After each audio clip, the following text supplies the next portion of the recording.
This video is brought to you by Magellan TV.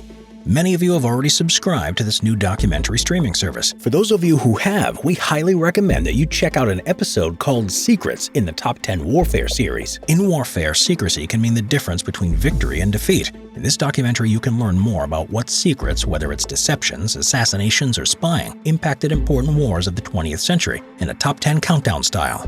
What secrets do you think made the list? Check out the action-packed episode and find out.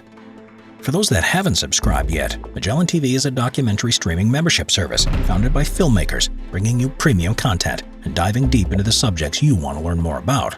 Magellan TV has the richest and most varied content on history available anywhere. Magellan TV has over 3,000 plus documentary movies, series, and exclusive playlists, many available in 4K. They have ancient, modern, current, early modern, war and biographical history, science, space, and even true crime, which can be watched anywhere on your television, laptop, or mobile device.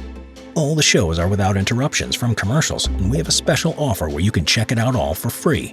Simple History viewers get a 1-month free trial membership. Just go to try.magellantv.com/simplehistory or click the link in the description below, and you can check out our documentary recommendation, Secrets, for free. A Commando revenge mission in disguise as women. Operation Spring of Youth, April 9, 1973. On the night of April 9th through the early morning of April 10, 1973, a group of Israeli commandos performed one of the most daring clandestine operations in history.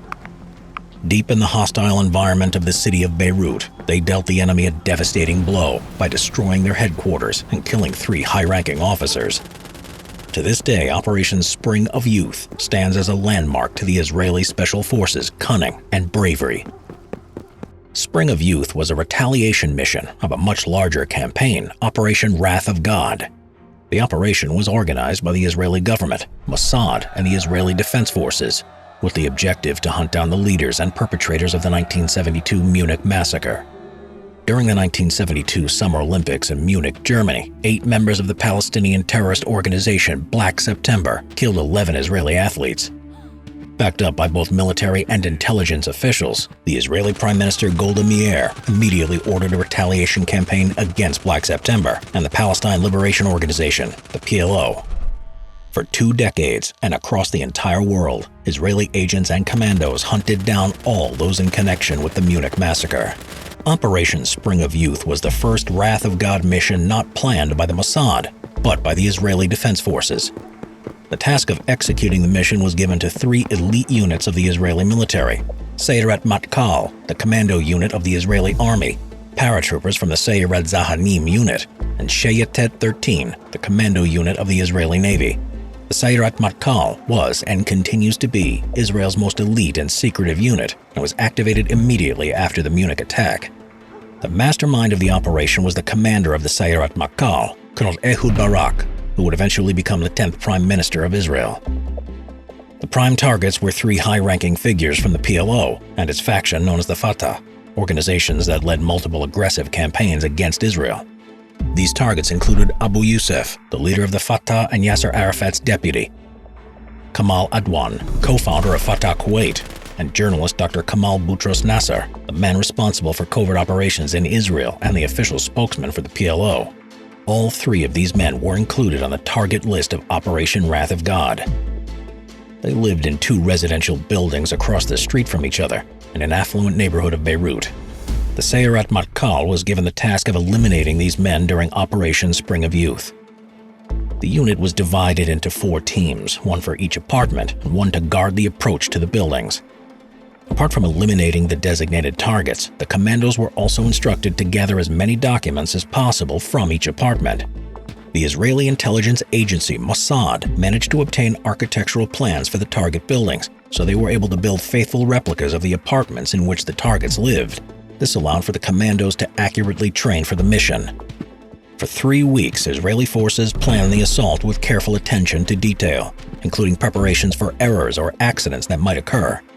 The commandos carried photos of the 3 individuals to memorize their targets well. As an additional objective in Operation Spring of Youth, the Israelis planned to attack the Beirut headquarters of the Popular Front for the Liberation of Palestine, another faction of the PLO, as well as their weapons manufacturing facilities and fuel dump stations in the nearby Tir Sidon area. The target of the Popular Front headquarters was assigned to the Israeli paratroopers, who devised a plan to storm and destroy the entire building with 80 kilos of explosives. The commandos of Shayatet 13 were given the task of destroying a weapons factory, as they were highly specialized in sea-to-land operations. The mission to eliminate the high-profile leaders was planned to just last 20 minutes, as that was the estimated response time for the reinforcements from the PLO. On April 9th, Israeli missile boats navigated north from the port of Haifa to the coast of Lebanon, while carrying the commandos and their Zodiac speedboats on board. When they entered Lebanese waters, they lowered the boats, which took them to the beach at Ramlet al-Baida, a suburb of Beirut. Once on shore in Beirut, the Sayeret Matkal was met by 3 cars, rented and driven by Mossad agents. From there, the commandos drove through the city to the neighborhood of Verdun, where the targets lived. To avoid being detected, they dressed up as tourists. Those who were smaller dressed up as women, putting on wigs and high heels. The commandos even practiced how to walk in high heels during their training. They disguised themselves so that when they were approaching the building, the Lebanese police force would not be suspicious. Their disguises were successful. Under their shirts and dresses, the commandos carried Uzis, suppressed pistols, and combat knives. Once the unit arrived at the target area, they split into teams and began their assault on the 3 apartments. In simultaneous coordinated attacks, the teams stormed each apartment by blowing open the entrance doors.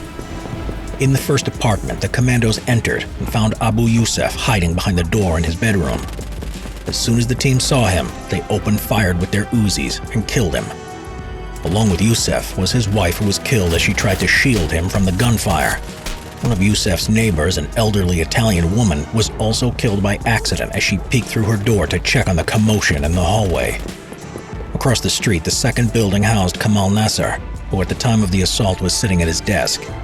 He had no time to get up, as the commando shot him immediately after entering. His furniture burst into flames because of the phosphorus bullets that the Israelis used.